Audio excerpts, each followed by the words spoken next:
Programa livre para todas as idades.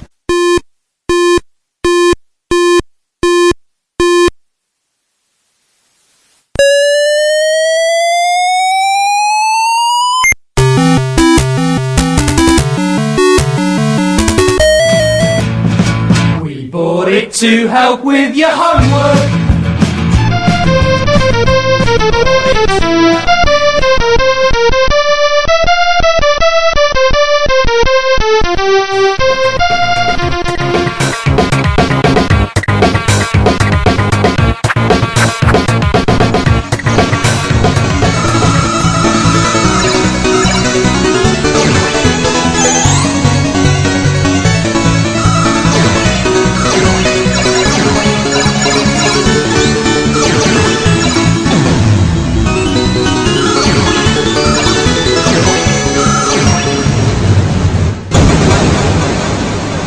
Retrocomputaria, porque velho é o seu PC.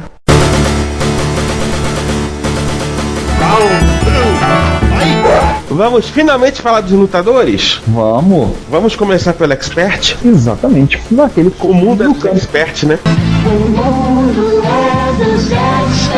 No canto esquerdo, no Expert. Aliás, de passagem, mais uma vez obrigado ao Claudio Piccolo por ter arrumado os comerciais e colocado no YouTube do mundo dos Experts, da geração que vai mudar. A gente tem um post, inclusive, no Plus, que o Juan colocou, de uma menina que, na época, era criança, uma moça, que ela estava querendo arrumar o comercial e ela conseguiu, ela participou do comercial, uma das crianças que aparecem no comercial, ela não conseguia, e ela viu, botou um comentário no YouTube, muito obrigado, tudo. Mas agradecer ao Cláudio por ter feito esse trabalho de arqueologia, de desencavar esses comerciais e colocar lá no YouTube. E o micro? Ora, vamos, Kowalski. O Expert, MSX1 bem padrão, Z80, PSG, PPI, VDP, 64K de memória, o que era uma coisa boa porque havia muitos MSX que saíram de fábrica com menos de 64, o padrão determinava que eles deveriam ter no mínimo 8K, fazendo 64, 16K de VRAM, só que saiu naquela carcaça, que é um tanto quanto comum para micro de 8 bits, que é teclado separado do gabinete da CPU. Eu sei que vocês vão dizer do NAT não CF3000, tá, ouvintes? Então espera. Em termos de MSX, isso é mais comum para MSX2. Exemplos, o Philips MMS 3250, o 5580, o Toshiba HX34, os Mitsubishi MLG3, o Canon V25, o F500, F700 da Sony. Bem lembrado, o F500, F700 e o G900 da Sony, que tinha um aspecto, digamos assim, mais profissional. Era isso que eu ia falar. O Expert realmente vinha de uma linhagem de micros MSX com um cara mais profissional e mais caros, inclusive, que, como você disse, era mais comum no MSX2, apesar de ter no MSX1 também. MSX1 você teve, basicamente, é claro, todo mundo sabe, isso é de conhecimento até do Reino Mineral, que ele é uma cópia do CF3000, da NAT. Se você for olhar até aqui do lado, onde no Expert DD Plus veio o drive, até naquele local ali lateral, aquele quadradinho prateado é exatamente igual ao do CF3000. Ele só não tem aquela coisa legal do CF3000que o teclado encaixa direitinho na parte de baixo do gabinete, fica parecendo uma coisa só. Não, encaixa. Encaixa sim. Ele até encaixa, só não tem as portas joystick. As portas joystick ficam tapadas. Exatamente. Ele até encaixa. No CF3000 elas são laterais, né? São laterais. Duas coisas que o CF3000 tem e o Expert infelizmente não tem. Um botão para ejetar o cartucho, você colocar os cartuchos, você tem um botãozinho que você pressiona e ele ejeta, e o LED de caps lock. Isso foi uma coisa que a Gradiente capou fora. Gente, anos 80, quanto custava um LED mesmo? Não sei, mas variava de acordo com a inflação. Mas com certeza não custava muito para eles colocarem um LED, né? Não. Qualquer merrequinho que você tirasse do custo acabava fazendo uma diferença brutal no final. E fazendo em escala, né? Nessa também que o botão de reset também foi embora. É, bem lembrado. Verdade. Então os modelos que teve a princípio o Expert, o XP800, alguém sabe por que era XP800? Confesso que eu não sei por quê. Foi lançado... Uma era XP800 e outra era GPC1, né? O GPC já era Gradiente Personal Computer 1. Mas XP800 Não sei. O povo conhece como Expert 1.0. Sim. Exato. Esse posteriormente foi atualizado para a versão 1.1. Foi lançado um pouco depois do Dia das Crianças em 1995. O Hotbit saiu um antes, mas principalmente a pegar o período do Natal. O gabinete cor grafite, os chips eram em soquete. Aquele momento quando você abre e olha dentro que todos nós gostamos de fazer piada. A plantação de 74LS, placa que não acaba mais, chip que não acaba mais, né? Pronto, a gente alcança que tinha 74LS na placa do década de 80. Uma coisa que tinha do Buzz Expansion. Na época, o Buzz Expansion do Expert é um conector na traseira que a gente, novato, pelo menos eu achava que aquilo ali eles iam fazer uma forma de se ligar para ter um terceiro slot, você pode meter um expansor de slots ali. Mal sabia eu, tolinho, que aquele expansor, se você ligasse alguma coisa ali, como teve um dos modems da Gradiente, se não me engano, o TM1, ligava ali, você perdia um slot na frente. Ele não era um terceiro slot. Mas o Buzz Expansion não é tão incomum assim, não. Posso dizer para vocês que aqui em casa eu tenho pelo menos 3 MSX que tem Buzz Expansion além do Expert. Tudo MSX1, que é o Samsung MSX1, o Toshiba HX10 e o Goldstar FC300. Pra quem não se lembra, Goldstar deu origem a LG. Ou seja, Então, sim. O G de LG quer dizer Goldstar. E agora as extensões Gradiente, né? Lembra que o Stalbo falou que por conta de eles terem pago a grana que pagaram pela Atari, todo mundo copiou, eles mexeram no Expert, tornaram ali, fizeram as extensões Gradiente, como o César muito bem colocou, justamente porque era o objetivo de tentar atrapalhar que o micro fosse copiado. Eles achavam que o micro seria facilmente copiado como foi o Atari. E quais eram as extensões Gradiente? Conector RGB, a pinagem era completamente diferente do pinagem padrão. Eles fizeram shuffle. Verdade, fizeram Eu tenho a impressão que eles pegaram os pedacinhos dos conectores RGB, jogaram pro alto e do jeito que caiu fizeram. Exatamente, foi um shuffle, cara. E o pior é que é o conector igual do padrão, né? Que micro que tem RGB tem um conector DIN 8 na traseira, o Expert usa o mesmo conector, só que com a pinagem embaralhada. Obrigado, Gradiente. Não, só melhora. A porta de impressora era uma porta padrão Gradiente, porque o MSX usa um conector padrão.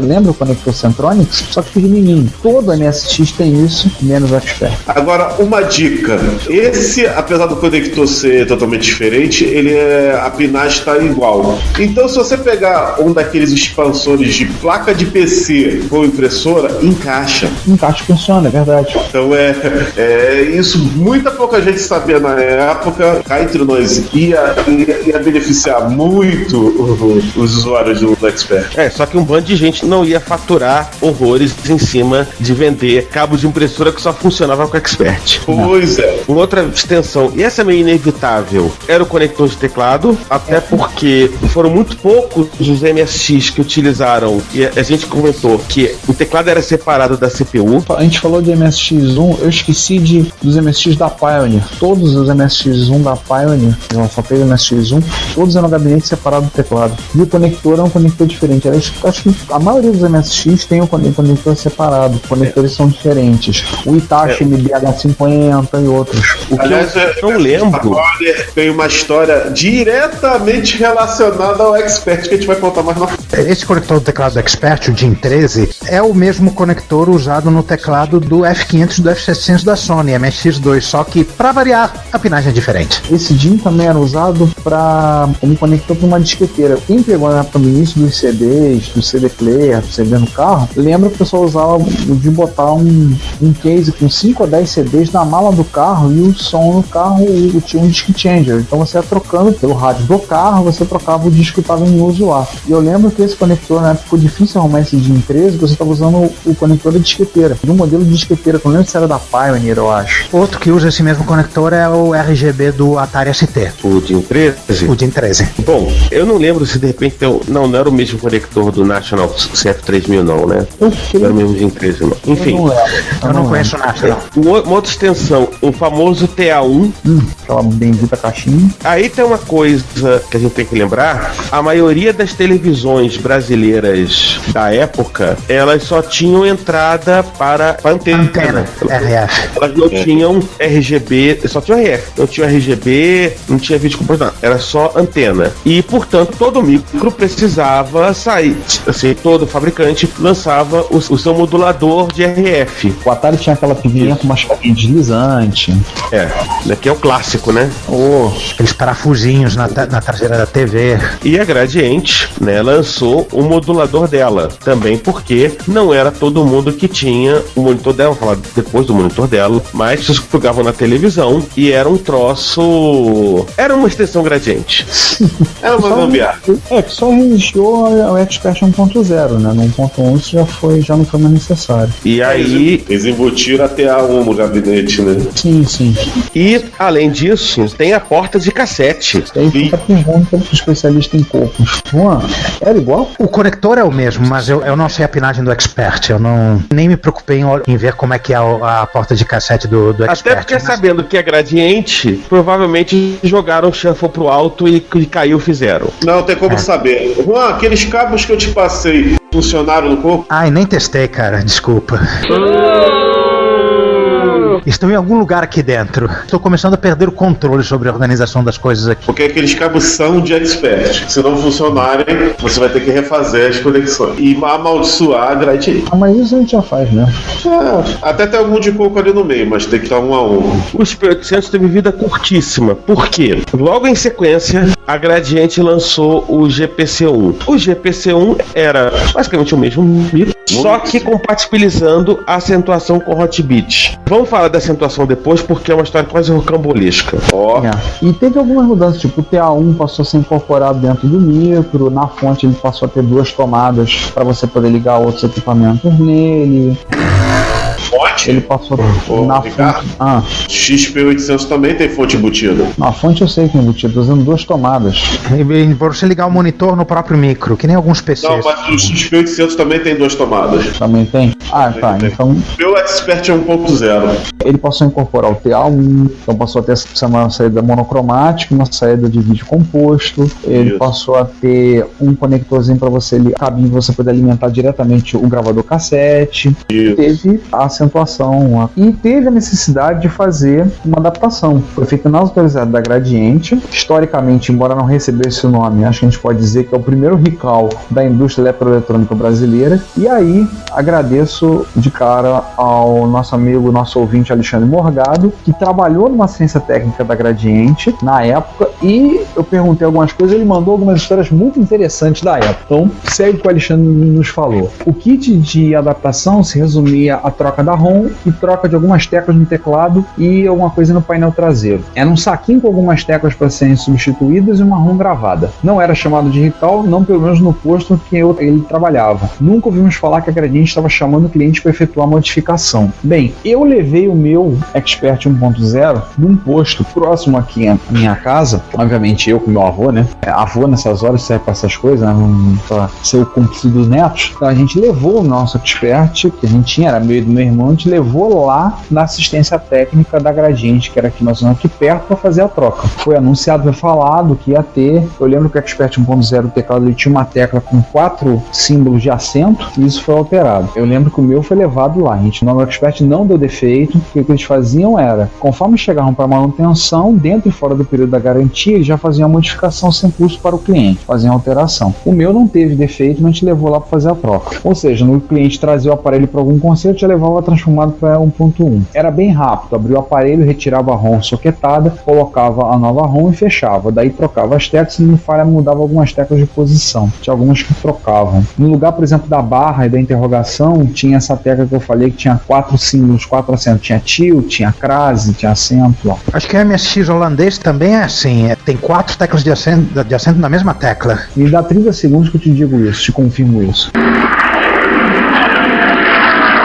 Confirmado, correto. O meu 8250 tem uma tecla na mesma posição com um monte de acento. Uma coisa que a gente não falou dos experts, no teclado MSX, o padrão, as teclas para obter certas coisas era o Code e o Graph, e no Expert é R-Gra e L-Gra. Eles rebatizaram as teclas. Todo mundo usa Code e Graph, e eles rebatizaram as teclas para L-Gra e R-Gra.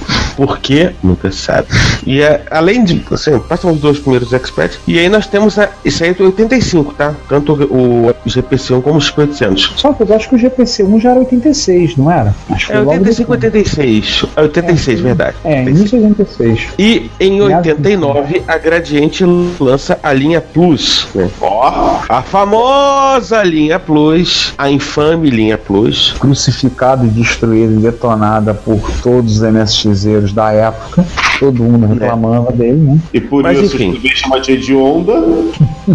Mas Coitado. quais eram as diferenças da linha Plus para Expert original? Primeiro, o case era em preto, não era mais em cinza. Não, o micro passou a ser tudo preto. Talvez a única grande modificação junto com o teclado. Externa, né? Porque interna teve um negócio crucial que foi o uso do tegradão da Toshiba, o D7937A, que substitui 837 zilhões de 74 LS. A plantação de 74LS acabou.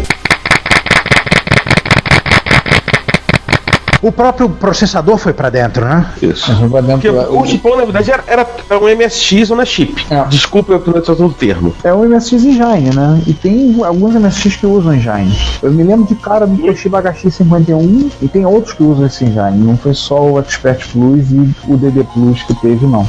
Ah, mas digo de passagem, a placa-mãe do micro era a porcaria. Uma plaquinha de Não, pode falar. A gente sobe a classificação desse podcast. Pode falar o que Era uma era. merda! Ai, caramba! Tá bom, era uma merda. Era feia. Era uma bosta. Eu sempre digo que o meu Expert foi o meu primeiro gradiente. Quando eu abri, eu olhei dentro dele, passou a ser meu último gradiente. Quando eu vi um Plus por dentro, eu fiquei chocado. Eu falei, meu Deus do céu, como é que podiam... Eu não entendo nada de eletrônico, mas acho que até eu faço uma placa melhor que isso. E a placa era fácil e simples ainda por cima, né? Além de ser feia, além de ser uma bosta sem fim, era fácil e simples. Gente, não era ruim, não, era muito ruim. Não, tinha que melhorar muito pra ser ruim. Lembra, sabe o que? O MX 1600 da Dynacon, mesmo esquema, placa de face simples, de fenolite, cheia de jumpers. Pergunta ao Daniel Campos a quantidade de dor e miséria que essa placa causou pra ele. Cara, mas assim, é tenebroso aquele. Ele por dentro, assim, cara, dá aflição. Você vê que foi feito assim no tapa, na correria. Podiam ter feito a plaquinha um pouco melhor, mas tudo porque, comparado a essa placa, a placa do Expert 1.1 era boa. Não era grande coisa, admitimos, né? Mas era melhor. Boa. O que era pena. O Plus, eu acho, algumas coisas eles racionalizaram. Poderia ter sido um excelente MSX1. Sim. Mas enfim, a Buzz Expert eles abandonaram. Né? Ou seja, aquele bando de reset aleatório, porque você queria limpar aquela sujeira atrás do micro, acabou.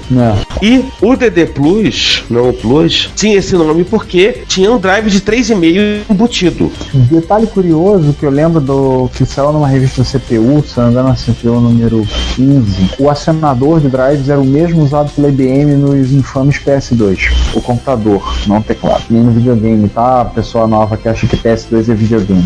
Mas você assistiu o episódio de PS2 ou Intel, você já sabe sobre PS2. Ah, outro detalhe, arrancaram a RGB também. Caparam fora a RGB. Só melhora, hein, Gradiente? Só melhora. Ô, alegria. Porque eu imagino que eles devem ter olhado. Se nem nós lançamos um micro que suporta esse negócio, por que vão manter? É, né? O vídeo composto dele não é ruim, não.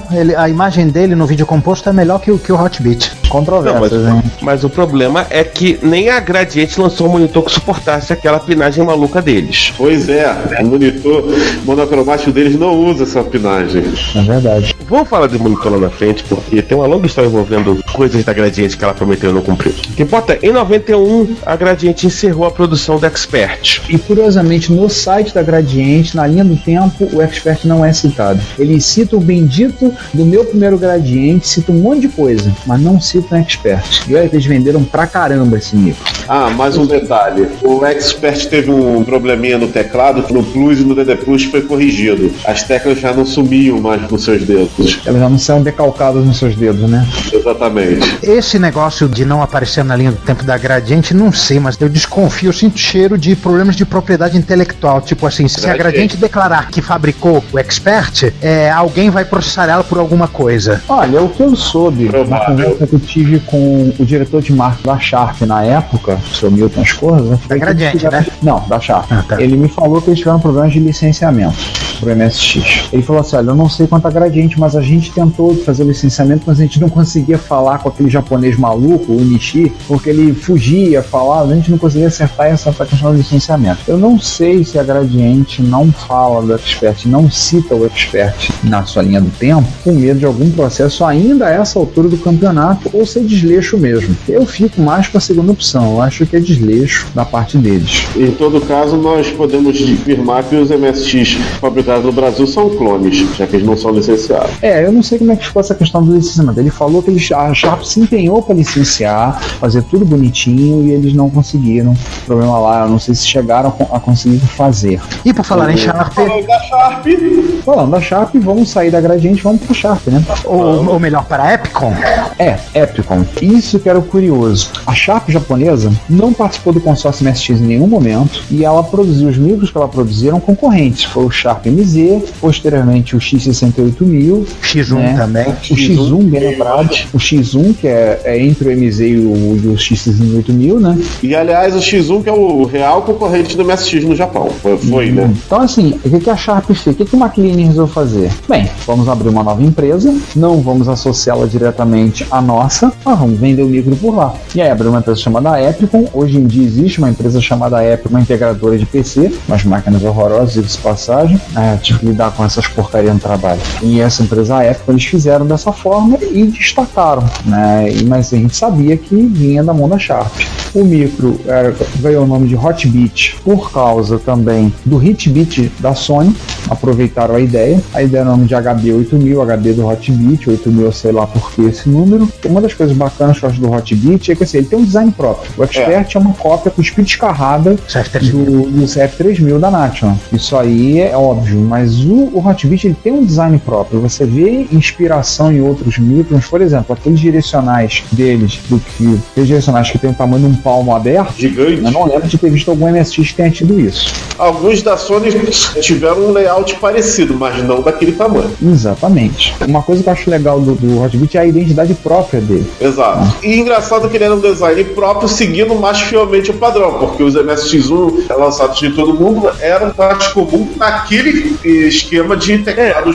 Eu não diria nem do MSX1. Eu acho que o Hotbit ele seguia muito mais fielmente o clássico dos micros de 8 bits, que era você ter a placa toda embaixo do teclado. Aquele formato PU e placa-mãe, teclado, tudo junto. Mas é óbvio que tem a versão MSX, que na verdade as teclas de função eram muito maiores do que outros micros, que é a coisa tipicamente de MSX. Não. E aí eu acho que sim, acho que a Sharp criou a identidade dela a partir fundamentalmente do formato das teclas e do formato dos direcionais.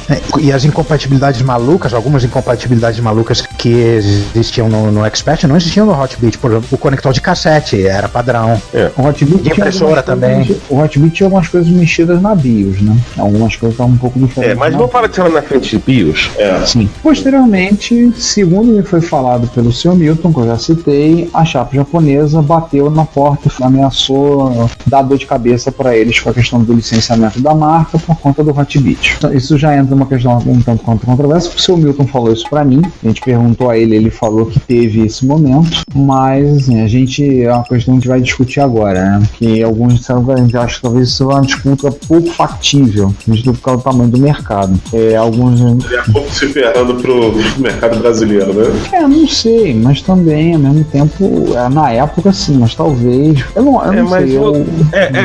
Mas eu imagino também que na época já devia existir uma vontade da Sharp japonesa de recuperar o controle sobre a marca no Brasil, e aí ela se fiava nessas coisinhas pequenas pra conseguir ou que o McLean desse uma escorregada e ela conseguisse a marca de volta, ou que o McLean se mantivesse na linha. E eu acho que ela, no caso, ela conseguiu, no caso do Hotbit. Ela deve ter pressionado, provavelmente apostou de que o McLean ou iria bancar o Hotbit e aí a Sharp já teria como pegar a marca de volta, mas o que aconteceu foi, na prática, já antecipando, foi que em 88 o McLean resolveu sair do mercado e tirou o Hotbit de circulação. Mas enfim. Alguns eu acho que também eles estavam, tipo, como falou o César, estava na base da picuinha, sabe? Qualquer coisinha pegando pegando pra poder pegar no pé. Lembre-se que a Sharp japonesa, o McLean fechou o contrato com a Sharp japonesa meio que forçado, né? Ele comprou o direito da marca, registrou no Brasil, e quando a Sharp japonesa quis, ó, eu já tenho a marca, vamos fazer parceria. E não foi imediato o negócio. Teve uma queda de braço durante um tempo, da Simpro, lá atrás dos anos 60, durante um tempo negociando com os japoneses. Eu aposto que os japoneses não engoliram isso fácil. Isso entrou atravessado na garganta deles. Sim. Eles engoliram dobrado esse negócio. Então... É o relacionamento que começou com eles sendo extorquidos, né? Ai! Pois é, então muita coisa veio meio na picuinha, sabe? Então meio que, também vamos perturbar, vamos infernizar esse cara. É, assim, vamos infernizar esse cara. Então eles foram enchendo o saco, acho que foi nessa base. Agora uma coisa, nos comerciais, por mais que tivesse Epicon, eu lembro de ver comercial escrito Sharp. Se vocês me derem um minutinho, eu pego a propaganda impressa, uma olhada no Google Images é muito rápida nisso, tá o tempo todo Sharp. Pois é. Epicon aparece em algumas situações, por exemplo, na caixa aparecia Epicon, tô vendo aqui, mas do resto era o tempo todo Sharp. Era produzido pela Epicon, oficialmente o micro era produzido não era pelo grupo Sharp, era uma subsidiária, mas era o tempo todo Sharp na propaganda. Eles não escondiam, isso não foi escondido que a Sharp do Brasil tinha o dedo, a mão e o braço dentro do projeto. Era dela, né? Só tava na mão de uma subsidiária. Não era escondido. Nem era só questão da televisão. Eu lembro de muitos comerciais, e houveram vários diferentes que a Sharp fez, e tinha escrito Sharp, claramente lá, Sharp. Sim. Eu acho que com isso, é plausível a afirmação que o seu Milton me falou de que eles levaram um puxão de orelha da Sharp japonesa e isso acabou fazendo fechar a linha de produção. Acho plausível. Até pelo relacionamento conturbado deles com a Sharp do Japão. É claro que assim, o relacionamento conturbado a gente só faz conjecturas em cima, né? Mas eu imagino, se estivesse no lugar do japonês, eu acho que eu faria a mesma coisa. Eu não estaria muito satisfeito, não. Pô, esse cara quer dar rasteira na gente, quer ficar sacaneando a gente. Vou infernizar a vida dele o quanto a gente puder. Cara, conhecendo a gestão que o japonês faz de negócios, que eles gostam de ser controladores e não serem controlados, só corrobora essa teoria. Pois é. E aí, falando do Hotbit, vamos falar do micro mesmo. Isso. Já falando, a MSX bem padrão, mesmo esqueminha em termos de hardware semelhante ao do Expert, 80, VTT, tudo separadinho, 64K de RAM, tudo só com aquela cara, tipo de micro 8 bits, computador envolvido pelo teclado. O branco, que saiu pro Dia das Crianças em 1985, posteriormente em 87, se não me engano, saiu o preto, que era a Hotbit versão 1.2, que já estava com já havia compatibilização da acentuação com o Expert. E aqui eu vou lançar uma pergunta. Você até conversou com o Milton. Eu olho pro preto, o visual, eu tenho a impressão de que era pra ter sido um MSX2. Segundo ele, era.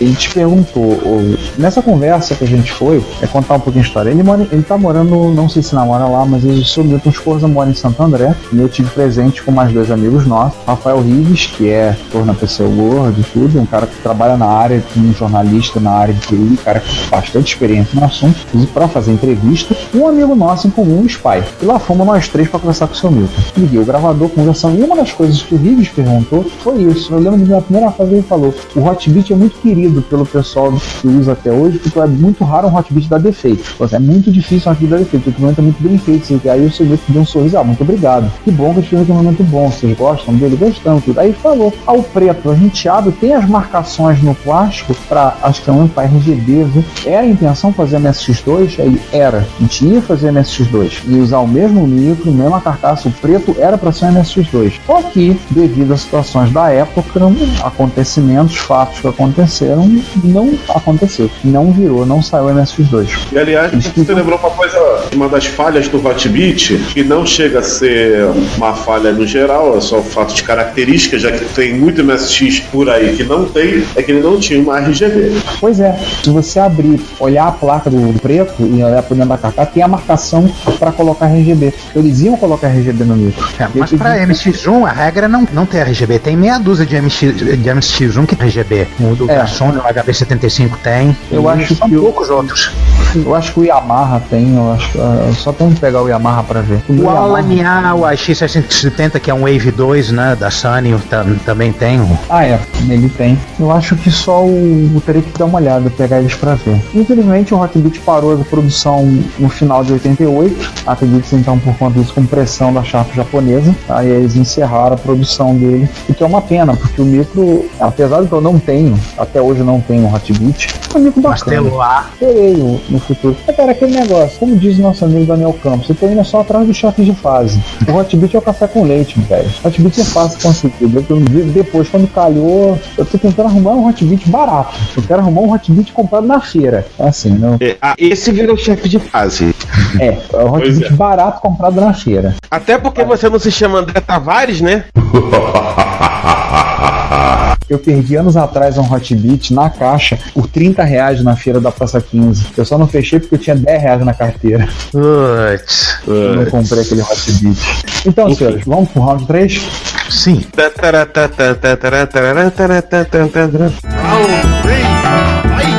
Beleza. Gradiente e Sharp do Brasil eram dois gigantes no mercado eletroeletrônico de massa. Em 1985, tirando a CCE e provavelmente a Dismac, eram calculadoras, né?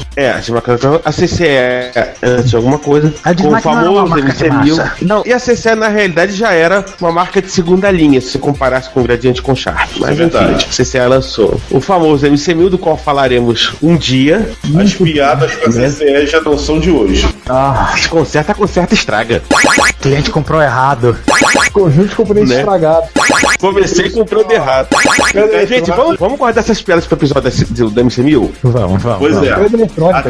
A tentação é grande, mas vamos prosseguir. Até porque eu acho que foi o MC1000 que fomentou muitas delas. Enfim. Mas imagina o impacto que era no Brasil, no meio dos anos 80, num mercado que era basicamente dominado por empresas de nicho.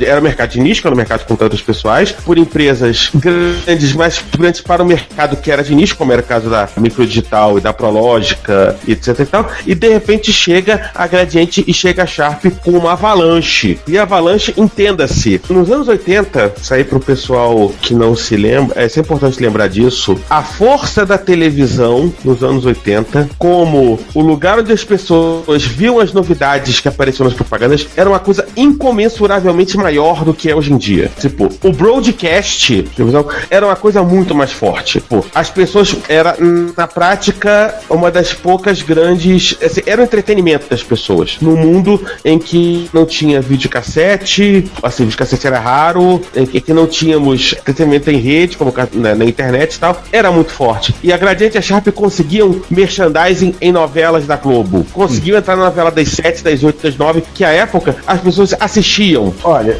eu me lembrei de uma novela das 7, que é aquela novela Mico Preto, que tinha um personagem representado do Zé Wilker fazendo coisa com expert e fazia perguntas ao computador, o computador respondia, e era um expert que era usado. Me senti mal, assim, por curiosidade eu vi meio capítulo da novela, assim, pra nunca mais ver, só pra eu ter o prazer de ver um expert na televisão. Poxa, eu tentei fazer perguntas sobre o expert e não respondeu. Tem o Scott, né? Computer. Dá um mouse pra ele. Ele vai falar com o mouse. Outro exemplo que a gente lembrou, que era nos Trapalhões, né, que na época era os Reis do Domingo à Noite. Num quadro fixo, que era o Trapotel, tinha um expert no cenário. Eu nunca vi aquele expert ser ligado. Eu lembro vagamente de outras novelas que tinham também expert. Se eu não me engano, aquela Gata Comeu tinha. E o Hotbit apareceu fazendo uma participação num filme nacional chamado Eu. Acho que ninguém sabe nem pra que servia aquilo ali. Não que alguém fosse se preocupar com o filme que era basicamente o Tarcísio de Meira trepando. Desculpa a expressão. E nessa a gente sobe mais um pouco a cena indicativa. Essa quem me contou foi o Marujo, a gaúcha MSZero, que me contou e dizia do Hotbit. Eu não sei o que aquele Hotbit tá fazendo lá, mas tinha um Hotbit lá. Agora faço a pergunta: gozaram no Hotbit? Acho que foi só no Dreamcast. 18 anos. Agora eu vou subir a censura na parte pra 18 anos, porra. Daqui a pouco eu vou ter que botar aquela vinheta de censura. Programa recomendado para maiores de 100 anos, acompanhados dos pais. É brincadeira, Hot Beat estando lá é passível de tudo, menos de ser ligado. E o uso do expert, esses micros mercenários, era bom pra, tipo, novela da Glória Pérez ou coisa do tipo, né? Ah, e um outro detalhe também que a gente tem que lembrar. Tanto a Gradiente como a Sharp, elas conseguiam entrar nas revistas de circulação semanal, que eram muito mais fortes, vendiam muito mais à época do que vendem hoje em dia, e aí o cara abria lá a Veja, vinha a propaganda da Sharp, do Hot Beat, do Expert, e não via do TK, não via do CP. Então, queira ou não, o resultado só foi esperado, né? O Expert e o Hot Beat praticamente varreram o mercado de 8 bits brasileiro. Sim. Se a gente for pegar Recreio, não só tinha propaganda, como tinha como se fosse matéria paga falando sobre computadores, e adivinha, o MS estava lá, sendo dito o Expert. Se você pegar a revista a Microsistemas, ela tava chegou a um ponto que a Luciana só trabalhava, a partir de 87, ela passou uns 2, 3 anos que ela só falava praticamente de MSX, que era a força que tinha o Expert no Gradiente. Somente isso que eles tratavam. A presença era muito forte. Falou, varreu, passou a régua, varreu para fora o pessoal das outras plataformas. Graças ao marketing, graças ao fato dele ser vendido em lojas de eletrodomésticos. E também aquele negócio, os micros também que eles outros produziam, eles eram micros que surgiram anteriormente ao MSX, né? Então com isso, eles já estavam na sua vida útil, infelizmente já estavam indo pro fim, já estavam o período de transição do mercado mesmo. Então isso também ajudou, digamos que, eu acho que a ação da Gradiente da Sharp, assim, precipitou o fato, mas acabou acelerando o processo. E as principais que eram fortes da época, que era a Prológica e a Pizzaria no Micro Digital, aí a Micro Digital queimou a pizza, né? Podemos considerar como uma cota cumprida de piada com a Micro Digital? Tá cumprida. Podemos. Tá bom, podemos. Então tá. A pizza queimou. Então, quem estava no mercado antes, os micros já não eram tão produzidos, já eram plataformas, já estavam em decadência. O Apple II meio que se refugiou, na época, com micros de um impacto mais profissional. O MSX, por ser vendido em loja eletrodoméstico, tudo, não era visto como uma coisa profissional, era visto como um brinquedo. A própria Gradiente via como brinquedo, né? A história que saiu um micro lá sem teclado, saía como videogame e botava o teclado em São Paulo. Era visto como um brinquedo. Então, assim, o Apple II meio que se refugiou com a placa TK-Works, com a versão do feito do micro digital e o TK3000, meio que no mercado profissional, que isso acabou só perdendo espaço com a ascensão dos PCs nos anos 90. Pois é. E no caso do Spectrum, que era uma linha que no exterior ainda concorria com o MSX, aqui, como ficou só na mão dos pizzaiolos, eles não conseguiram dar esse impacto no mercado como foi o MSX. Então ele não teve a mesma sorte. Não, foi uma coisa absolutamente impressionante. O Ricardo observou, você pegava na Microsistemas, você via 86 para 87, claramente as outras linhas caindo, sumindo. Tá? Sumiram da revista. O Renato comentou isso com a gente, ele falou do período que foi reflexo do período mesmo. A gente falou, vamos nessa direção, que é o que tá dando. A gente tem que manter a revista, para trabalhar com a gente, vamos nessa direção. E foram. Foi a mesma guinada que a Microsistemas deu lá no número 93, 94, que foi na direção dos PCs. Porque mesmo se você observar, por exemplo, na realidade, a própria vida curta que teve o TK90X, por exemplo, no caso do Sinclair, foi porque precisava ser diferenciado. Na verdade, o nível tecla que o Expert e o Hot Beat colocaram em termos de tecla, as pessoas passaram a querer um tipo de tecla que não era o chiclete, que era o clássico do Sinclair, teve que lançar o 95 muito rapidamente. Foi, verdade. Só que aquele teclado 95 dava defeito pra caramba. Provavelmente porque corrido. Direto. Né? E aí, até mesmo o CP400, que também era talvez o concorrente mais próximo do MSX que tinha, então, topológica. Aconteceu a mesma coisa, né? Trocaram um chiclete por um teclado de curso. Exatamente. O MC1000, coitado, nem conseguiu chegar perto. Não, ele nem cócega. Uma coisa engraçada que o pessoal postou no grupo do MC1000, que a CCE fazia uma propaganda dizendo que era, 80% 50% de MSX por 50% do preço. Eu lembro disso, tenho falado disso. Só por causa que ele tinha 2 chips, né? O processador e o chip de áudio igual ao do MSX. E o que acabou acontecendo com Prologic e Microdigital, que eram as mais proeminentes do mercado na época? A Prologic passou a vender com clones de PC, inclusive tinha um bem bonito que era o Solution 16, que foi o primeiro clone de PC portátil, barra transportável do Brasil. Arrastável? Tinha o SP16 também, que já era um modelão clássico, né? Era um gabinete desktop com os drivers na vertical, não era cinza e branco. O Solution 16 ele era fechado, o teclado fechado sobre a tela. O 16, do outro, do desktop. SP16? Sim, acho que os flops ficavam na vertical, o SP16. Aliás, o Solution 16 era como se fosse um design, uma versão com um design italiano do CP500. Não, eu diria que não. Eu diria que lembrava mais os transportáveis de PC da época. Era muito caro esse transportável de PC da segunda metade dos anos 80. Ou seja, deve ter um compactzão, um Dellzão lá nos Estados Unidos com o cara e o focinho dele, né? Sim, eu diria que sim. Eu vi um Solution 16 à venda no Mercado Livre há poucos dias atrás. A última vez que eu vi, um cara tava pedindo muito caro. Sim. Esses PCs, se é que tal coisa existe, os PCs clássicos que tinha marcas reconhecíveis, o Solution 16 da Prologic, etc., todos esses custam muito caro quando você acha. E você não acha com tanta frequência quanto acha micros de 8 bits, né, ironicamente. Eles sempre foram muito caros.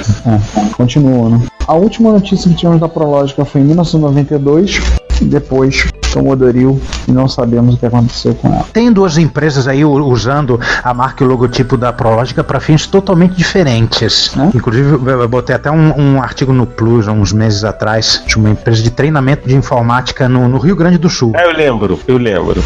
O deslocamento da marca para chegar a esse lugar é um pouco nebuloso, mas sei lá, as coisas são complicadas.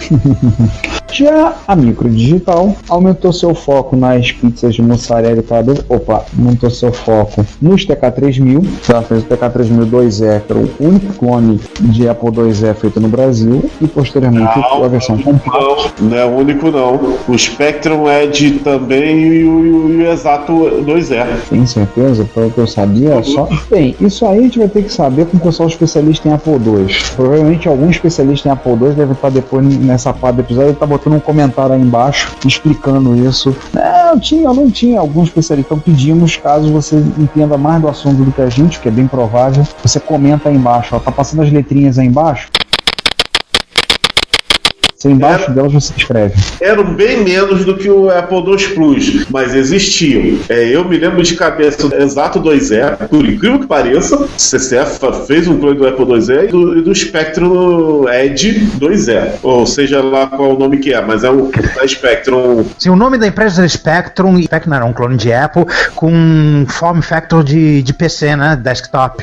Exatamente, tem uma versão 2E dele. Mas como esse não é um podcast de Apple II, deve ter mais um ou dois que eu tô escapando a memória, mas... E o TK3000 teve um compact, duas versões.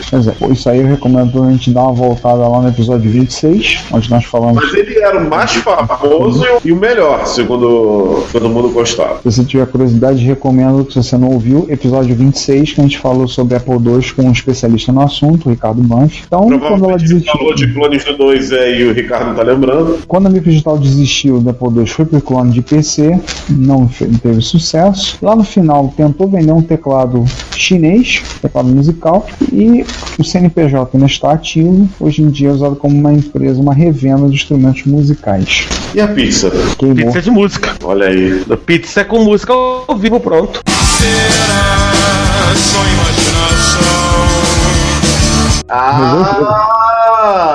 Duas piadas de pizza no mesmo episódio, daqui a pouco a gente vai reclamar que a gente não consegue fazer outra coisa. Vamos pro round 4? Vamos. Retrocomputaria. Baixos teores de alcatrão e nicotina. Isso aqui é extremamente bizarro. Isso aqui é um troço que está inclusive rolando entre o pessoal aqui no Brasil. O pessoal discute um pouco sobre isso, como fazer, como pode ser feito, que televisores são disponíveis para esse tipo de brincadeira e por aí vai. Que é basicamente hackear a sua TV de tubo padrão e transformá-la num monitor RGB. Não é um hack tão extremo quanto aquele primeiro, né? Isso aqui ele é mais soft. Mas aquele problema é que você não vai fazer em qual TV, né, e qual modelo você vai poder puxar, né? Depende do chipset no chip da placa controladora da TV, você consegue injetar o RGB direto na placa ou você injeta pelo USB, né? Para aquele on-screen display dos menuzinhos. Teoricamente, sempre tem um lugar onde você pode injetar RGB, mas acontece que em algumas televisões esse lugar está dentro de um chip, e aí você se ferra. E aí tem a discussão legal, inclusive conectando um Nintendinho clássico na sua TV. Direto puxando RGB.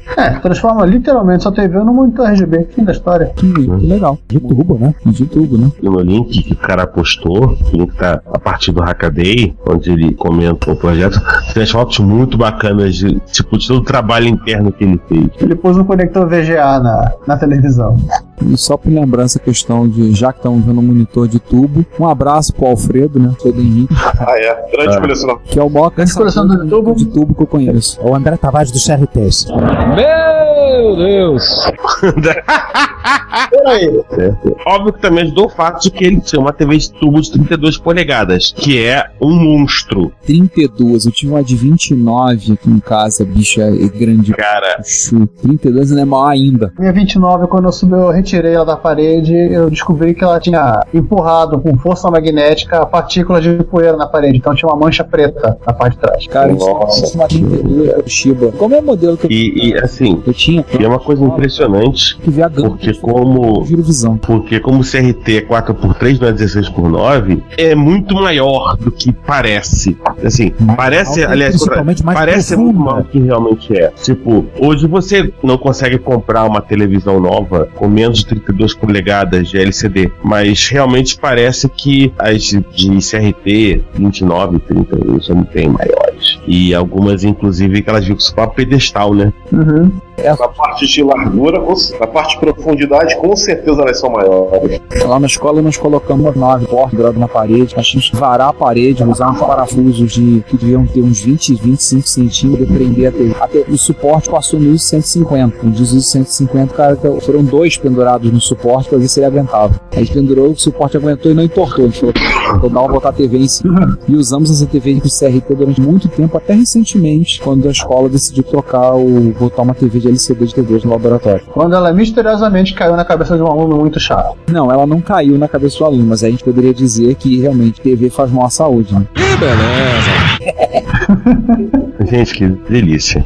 Vamos, então... Vamos pro nosso Mano Passo, que nossos Manos Passos estão ativos, muito ativos. Então... Vamos lá. Gente, o que a Tecnobyte tá aprontando, hein? Aprontou coisa de Apple agora. Uma placa que a gente deve ser tipo a CFFA, pra você espetar num Apple II, pra você ter uma conexão IDE, ter cartão SD, é meio pro Apple. A Tecnobyte, hoje em dia, é a Tecnobyte Classic Computers. A intenção deles é trabalhar com itens não só para MSX, como eles dizem, MSX é a nossa paixão, mas tem todo um universo de máquinas interessantes que a gente pode desenvolver e criar hardware para elas. Então, eu não sabia, eu mais tenho contato próximo com um dos membros da Tecnobyte, a gente acabou sabendo, eu confesso que eu fiquei surpreso. Ele ficava falando, mas eu não sabia que o negócio estava acontecendo realmente background, achava que era vapor. O Asen tá envolvido no projeto da placa nova dele para MSX, que nenhum segredo, que você sabe do projeto. Que vai ter na placa aí são outros 500, tem algumas coisas que a gente soube, outras que a gente não sabe. A gente sabe que eles estavam fazendo também, a intenção era trabalhar para Apple também, e eles têm intenção para Amiga, talvez para outras plataformas, mas eu não sabia que já estava tão avançado. Muito legal, muito legal. E saiu no A2 Central, né? Pois é. Que interessante, né? O reconhecimento só do site. Aliás, eles sempre comentam que eles têm sido muito bem recebidos por pessoas interessadas em hardware, interessados em itens relacionados no exterior. Eles me comentam. Pô, gente, que legal. Eles representam a nossa terra tupiniquim muito bem. E passagem não tem essa ideia. Tá, aqui tem, você clicar no link que tá lá no coisa, lá disponível os testes de uma espetada no Apple IIe, tem as fotos. O teste beleza no TK3000. No TK3000 2 Compact, inclusive, se me fala a memória. Sim, ele tá lá mostrando lá o funcionamento, boot com ela, tá lá funcionando, novidades pra breve. No blog da Tecnobyte tem lá, gente, muito interessante. Enquanto isso, São Gonçalo. Morando em São Gonçalo, você sabe como é. O nosso chapa Vitor Truco, nosso velho parça, criou um adaptadorzinho para você usar pendrives num TK85 ou um TK82 ou, em geral, clones de ZX81 da Sinclair. Quem assiste o vídeo vai ver que o problema dele era com relação ao TK85 HT5 e a RGX Expand, que é aquela placa que tem um PSG, tem uma entrada de cartão, SD, você consegue carregar os programas do ZX no seu computador de uma forma mais rápida. O problema é que esse troço é louco, assim, uma média de meio a meio, 50% do teclado HT5 do mundo funciona com a Expand e outros 50% não funciona. Então ele começou a fazer um projeto novo, voltado para o teclado HT5, mas também disponível para outro modelo, outro clone do ZX81, que é ligar um pendrive para fazer MS Storage e fazer a carga de programas, joguinhos, etc, etc, etc. A primeira versão que ele demonstrou exigia que ele alterasse a ROM do micro dentro do micro. E agora ele finalmente completou o último programa que faltava. Ele conseguiu colocar uma ROM adicional na própria interface que você encaixa lá no bus de expansão.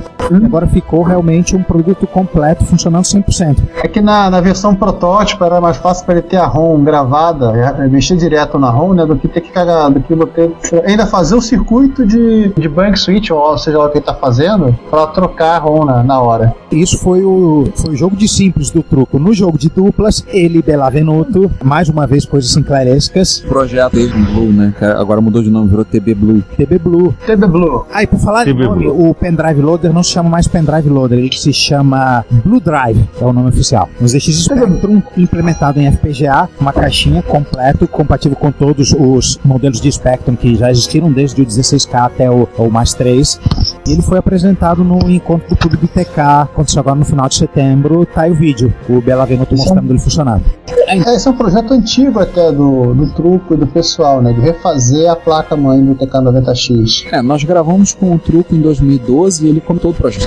O projeto original eles estavam tentando desenvolver a Ditacuya, assim, num conceito teórico até, fazê-la toda de forma discreta, sem necessidade de ter uma ULA. Mas depois ele viu que isso era quase que impossível fazer caber na caixinha e passou a fazer a versão da ULA em CPLD, que ele e o Belavenuto acabaram montando. No final ficou tudo muito mais fácil, né? Porque o Spectrum é Z80, ULA, RAM, ROM e acabou. O truco falou, né? Depois que ele descobriu que ele podia substituir não sei quantos chips por um CPLD e economizar muito no trabalho dele, disse: eu não quero outra vida. Na verdade, quando ele descobriu que poderia substituir 74LS por linha de código. Aliás, de passagem, o Vitor Truco tá bem ativo agora porque ele juntou todas as férias que ele tinha pra tirar, mais com licença paternidade. O Truco agora é pai. O pai Truco? Ele só tá de volta agora na empresa em 2015. Quando encontramos com ele pessoalmente, ele disse: agora eu só volto em 2015, tô tirando todas as férias juntas. Então ele tá aproveitando, tirando o atraso dos projetos e tá me mandando ver. Então espero que deve haver alguma novidade pra breve. Mais novidade até o final do ano. Né? Fala em novidade, vamos falar uma que quase não entrou na nossa pauta. Ela entrou nos 48 do segundo tempo, né? Sim, parem as prensas. Mas valeu a pena. Valeu, porque o Luca finalmente soltou a versão final do M5X, a placa que recitará os hotbits do mundo. Para quem não sabe, o projeto do M5X é um projeto do Luiz Lu, que é de Ribeirão Preto, fazendo uma placa-mãe, que a ideia é que essa placa vá substituir a placa-mãe de um hotbit e você possa colocar dentro. Você vai ter um 2+, com um monte de coisas já pensadas na placa, e a ideia é que ela seja 100% compatível. Você tire uma, coloque outra, acabou. Vai ter uma... Inclusive o teclado. Porém, se você não quiser pegar essa placa e fazê-la incorporar dentro do seu hotbit que você gosta, o hotbit com versão 1.0, você não quer fazer uma troca de cérebro dele, você pode usar a placa separada, ela é totalmente funcional, e aí você decide aonde você quer colocar. Você vai comprar um gabinete PC, você vai colocar no Expert, sei lá, você decide. Ou faz uma caixa. Você vai montar seu gabinete. Por aí. Caixa de feira. Ela vai com um adaptador de teclado? Vai, PS2. Mas eu quero uma dessa pra botar dentro do hotbit. Pra quem não sabe, eu já falei que tem adquirido na coleção, não recebi, já tá pago, acertado, já complete. Ou seja, tá faltando pouco. Tô chegando no fim da coleção e no fim da paciência da esposa. Né?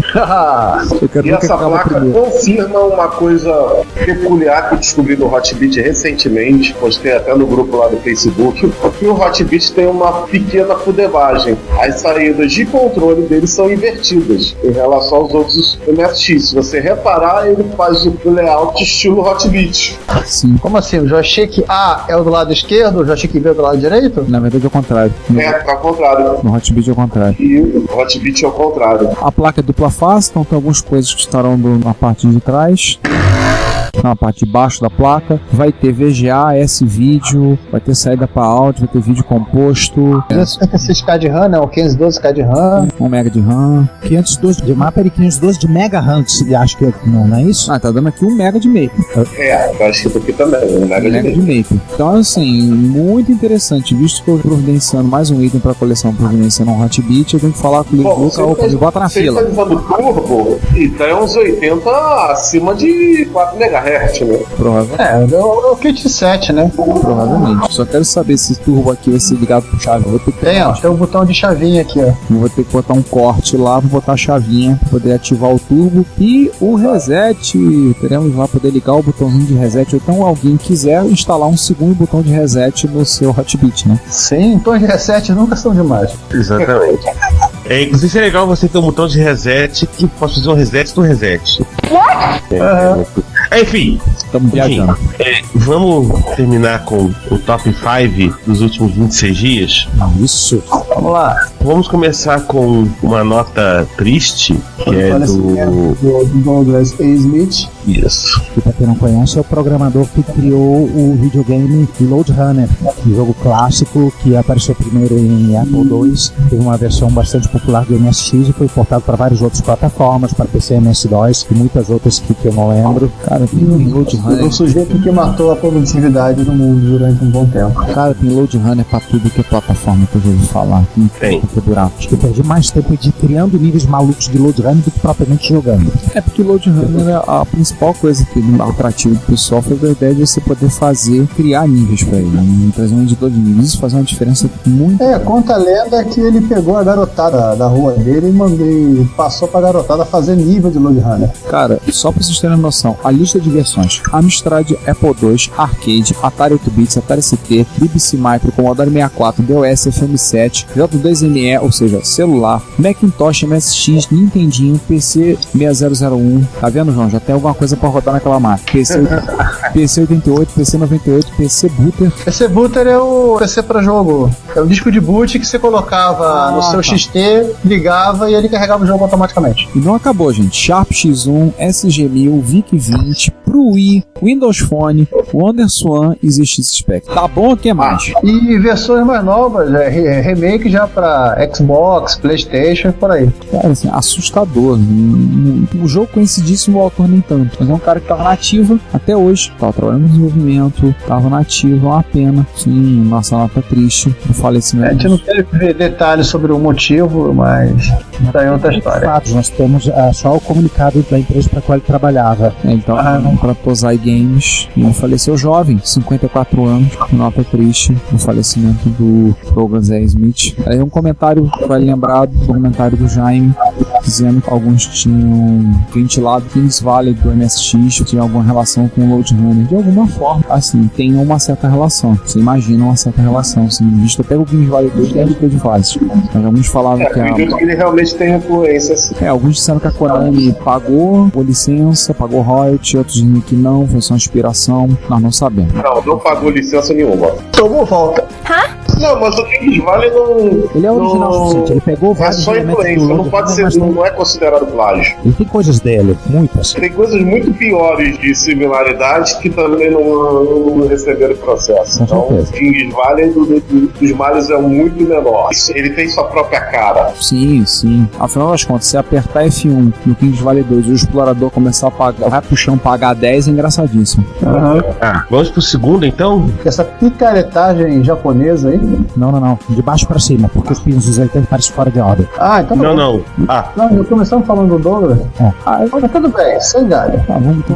Demos a triste primeira pra seguir adiante. Vamos lá, vamos pros 80. O Ken Sheriff continua fuçando os 80 e agora descobriu que os pinos 80 parecem estar fora de ordem. Não, todo mundo já sabia, ele só descobriu o motivo. Parece não, tá mesmo, mas por que realmente? E aí ele explica o motivo, como todo post do Ken Shirif. A vida desse cara é fuçar em microprocessador. Oh, yeah. Sim, derreter o encapsulamento e colocar o microprocessador no microscópio eletrônico. Aí vem um bônus, tem nada a ver, não vou postar no show notes, mas o Ken Shirif, o último post dele é minerando Bitcoin com caneta e papel. Ai, caramba!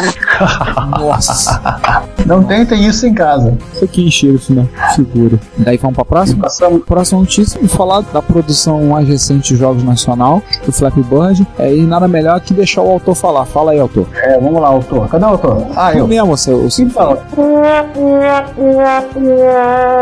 como eu fiz isso com Retromania, eu resolvi pegar já que o pessoal, às vezes falta um pouco de documentação em português, ou pelo menos algo que se pareça com uma documentação, um material explicando como fazer um jogo. Eu resolvi escrever como é o código, pegar o código em Assembly e sair explicando o que é isso faz, porque é mais fácil você ler o código lá, tá suficientemente comentado, mas explicando o que foi utilizado, como algumas coisas foram montadas, porque isso ajuda a quem está com vontade de desenvolver a bater naquela impressão, é assim que faz, e seguir na vida e conseguir montar alguma coisa interessante. Essa aí é a primeira parte, né, que eu passei a rotina dos canos, segmentada em 3 outras rotinas, é uma tremenda de uma picaretagem, e em seguida vamos falando da parte 2, 3, e eu acho que vai até a parte 4. Por ocasião da nossa gravação, está apenas publicada a parte 1, nós já estamos chicoteando o autor para que ele vá e libere logo uma vez a parte 2. Uma coisa que eu tenho que complementar também é falar sobre uma coisa que eu senti muita dificuldade, é a documentação do Assembly, no caso, do Pasmo, que por mais que ele fale, esse recurso existe, está aqui, ele não faz a coisa mais óbvia. Acho que todo mundo já sabe como fazer, como usar o recurso, como eu tive que aprender a usar as macros do Assembly, como eu tive que aprender a usar algumas ideias dele para poder automatizar e gerar código razoavelmente dinâmico na hora da montagem do. Como é que eu faço para gerar ROM, gerar bin, que o Pasmo tem um bug e por aí vai. Só uma série que ainda está falando e mais explicações sobre a repimboca da parafuseta da programação para MSX. Pois é. Partes 2, 3, talvez 4. Pois é. Vamos chegar lá. Que furada que eu meti. Boa sorte. A minha série de posts sobre compras no exterior tá saindo a duras penas e vai ter umas 10 ou 15 partes. Eu já devo estar na 7 ou 8ª, ainda tem pelo menos umas 4 para escrever, se serve de console. Deu bem feito também. Pois é, bem feito pra eu. Vamos parar de falar de coisas complicadas, vamos falar de coisas simples, muito simples. A aplicação mais simples do universo chama Covox Speech Sync, que é simplesmente você pegar alguns resistores, ligar na sua saída paralela de impressora e você tem uma placa de som. Você pode sintetizar ondas com samples de 8 bits e, dependendo da potência da sua CPU, jogar para a porta de impressora. Em vez de imprimir coisas, você imprime um som. Só para saber de curiosidade, para MSX tem aquele player para tocar vídeo, né, o formato de vídeo EVA, que na verdade não tem compressão nenhuma, e a versão do EVA para IDE joga o áudio por não ter síntese PCM e somente o PCM só tendo o Turbo R. Em outros MSX ele dá a opção de jogar para um Covox. Então dá para sair o PCM em 8 bits num Covox. Se tiver um Covox montado lá, consegue sair. E acredito nisso. Uma coisa que foi feita para PC, mas que qualquer computador que tenha a porta paralela, você pode fazer isso. Os espectros das últimas gerações, mais 2, mais 3, o MSX, como já foi falado, o player de EVA, tem outros. Qualquer computador onde você possa dar um out num valor de 8 bits para essa porta pode ser capturada por algum dispositivo externo, você consegue montar um Covox. Detalhe todo nos comentários, o Gustavo Ribarci que resolveu fazer uma coisa mais metal, né? Ele nem montou uma plaquinha, não, ele espetava os resistores direto na paralela. Claro, hardcore total, heavy metal. É metal mesmo, cara. E o Terra na perninha ali do lado da extremidade do conector, vou te contar. Não tentem isso em casa. Voltando um pouco no tempo, para quem quiser lembrar, a Nemesis Informática, depois que ela entre aspas, desistiu do MSX e passou a vender share como AutoCAD, Office, Windows. Ela tinha uma seção da microsistema, uma página do microsistema que ela listava o que ela tinha à venda. E numa dessas épocas, lá no começo da década de 1990, ela anunciou o Amiga Mod Player da DOS. E uma coisa que era acrescentado junto ao Amiga Mod Player, que tocava os mods do Amiga direto no speaker do PC, ele também incluía um projeto que você poderia montar a sua própria saída de áudio via porta paralela, ou seja, a Covox. Eu não me engano, não ela, mas outras torch houses vendiam Covox já montadas para tocar os mods. E se vocês olharem os comentários, tem do nosso amigo Popolon Y2K, tem o projeto, os links no post dele, um tutorial que ele pegou do projeto GR8-bits para você montar o seu Covox. O Rick Bits também ele montou um projeto desse na época do Must, lá no final da década de 1990. Agora uma pergunta: aquele Konami Synthetizer é uma espécie de Covox? Não, Konami Synthetizer é talvez um dos cartuchos mais raros da Konami, porque ele tem um chip de som louco, uma coisa meio pré-SCC, mas que não é compatível com a SCC, que tá dentro do cartucho. E como aquilo é uma coisa que não fede nem cheira, ninguém se interessou em emular aquilo na porcaria. Só tem 2 jogos que usam, vamos botar um aspas no... Aliás, são 3 jogos, vamos botar um aspas na palavra jogos que usam. É o Konami Synthetizer, que de jogo não tem nada, o Uranai Fortune Teller, que é um programa de horóscopo. Nossa. E o único que é jogo mesmo é aquele Mahjong. Tá noutra nossa. Caraca. Tem o crossover dos personagens. Popolon versus Solid Snake versus Afrodite do Nightmare também. Versus Simon Belmont. Tô sentindo um cheiro de picaretagem. Ou seja, alguém da Konami deixou o estagiário que tava bêbado querer propor jogo. Deu nisso. Não, eu vou falar uma coisa. Esse negócio de botar personagens tava muito comum na Konami nessa época. Eles fizeram um jogo chamado Wai World pro Nintendinho /Famicom, que era um jogo de plataforma que também juntava um monte de personagens da Konami. O Super Smash Bros. Dele, né? Antes de existir os Smash Brothers. Paródia, né, filho? Ou seja, tudo por mais dinheiro. Tem paródios também que seguem a mesma fórmula. Então, mas o paródios é propositalmente zoeira. Sim. Tem coisa melhor? Também é zoeira. Os personagens falam com vozes extremamente engraçadas. E talvez não seja por causa do chip, não. Como disse o Juan, Zweiger. Aliás, tanto no Fortune Teller quanto nesse Mahjong, o chip é usado para síntese de voz, ao contrário do Konami Synthetizer, que é para música. E já que estamos falando de coisas raras e obscuras, o próximo item do nosso top é uma coisa estranha que eu achei num site de leilão, não sabia o que era, perguntei, ninguém sabia o que era, lancei a pergunta ao mundo para... E o mundo respondeu. Eventualmente alguém respondeu. Não sei! E o mundo respondeu, é picaretagem. Era picaretagem, mas não era picaretagem, era... Porque é o seguinte, um micro japonês da Sano, que na verdade é uma entidade, tipo uma câmara de comércio lá do Japão. Detalhe, gente, Sano, não é Sanyo, Sano. S-A-N-N-O. É Sano, gente. Insano, velho.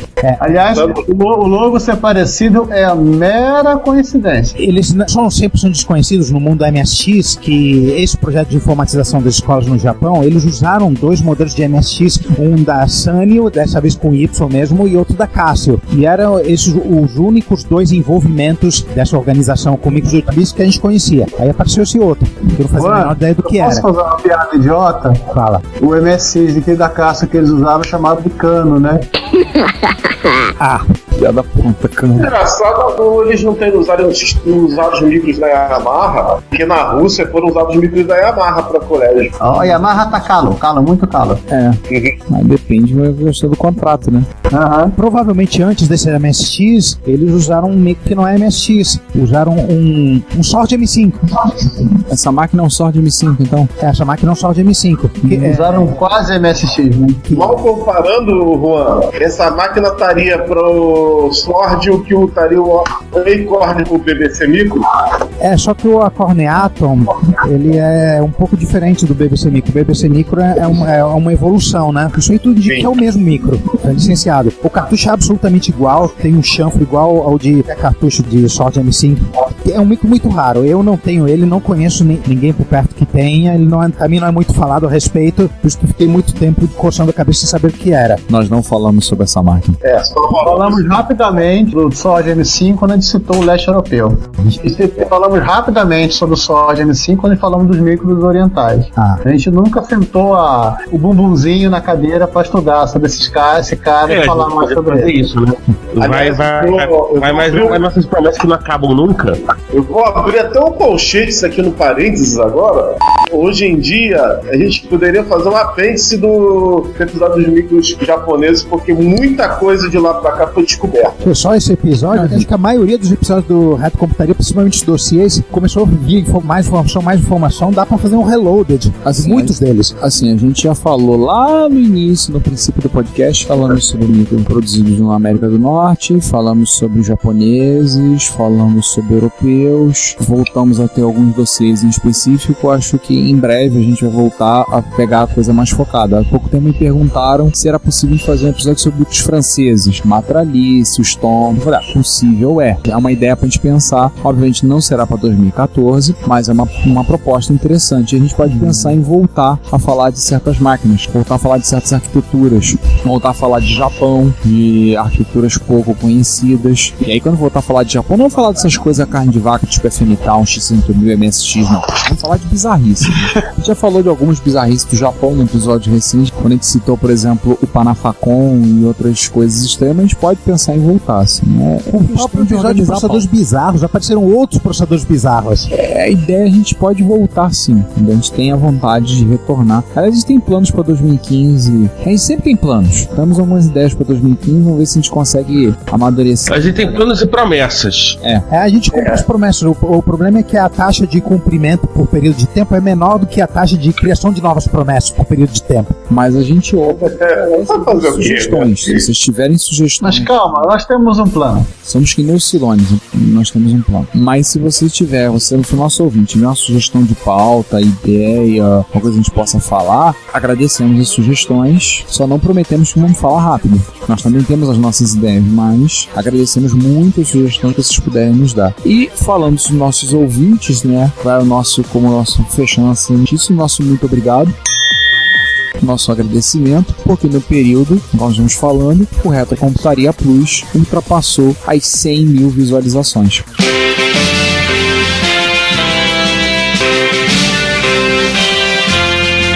Isso aconteceu no dia 26 de setembro de 2014. O Retrocomputaria Plus, desde a sua migração para o novo endereço, nós vimos essa migração em 2013, ou seja, em 1 ano e 9 meses, nós batemos a marca de 100 mil visualizações. Então, nosso muito obrigado, você, nosso ouvinte, que tem visitado, tem lido os nossos posts, tem saído lá. Obrigado por estar acompanhando a gente. Já estamos fechando nosso 5º ano de fazendo nossa 5ª temporada, indo para 6ª. 5º ano de podcast, 3º de blog, 3º ano de blog, 5º ano de, talvez 2º de comunidade no Facebook, sim, e nossas várias manifestações. Obrigado a todos. Já ultrapassamos a marca de 2.000 comentários, ou seja, nós temos com dado postamos mais de um comentário por post, o que é uma média muito boa. Não a você que tem acompanhado a gente, nosso muito obrigado. Esperamos que você continue gostando e comentando e acrescentando, dando ideias e participando. O seu comentário é o nosso salário. E vamos dizer que a gente está com aqui, pelo menos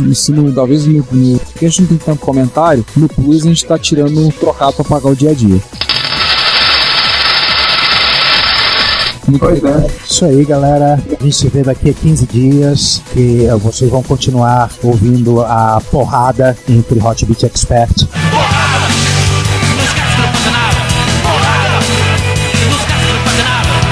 Daqui a 15 dias a gente volta então. Tchau. Bom dia, boa tarde, boa noite. Tchau. Gente, muito obrigado por tudo. E até a próxima. Continue escutando o Friday Night aí do Expert Hotbit. E comenta aí quem você acha que ganha. Então, gente, até mais. Daqui a 15 dias a gente volta a se falar. Ou pelo menos a se escutar, no caso de você, né? Se você quer enviar um comentário, crítica construtiva, elogio ou colaborar com as erratas deste episódio, não hesite, faça. Você pode falar conosco através do Twitter, no usuário @retrocomputaria, pelo e-mail retrocomputaria@gmail.com ou colocando comentários no post desse episódio em www.retrocomputaria.com.br. Lembre-se sempre do que dizemos. Seu comentário é o nosso salário. Muito obrigado e nos vemos no próximo podcast.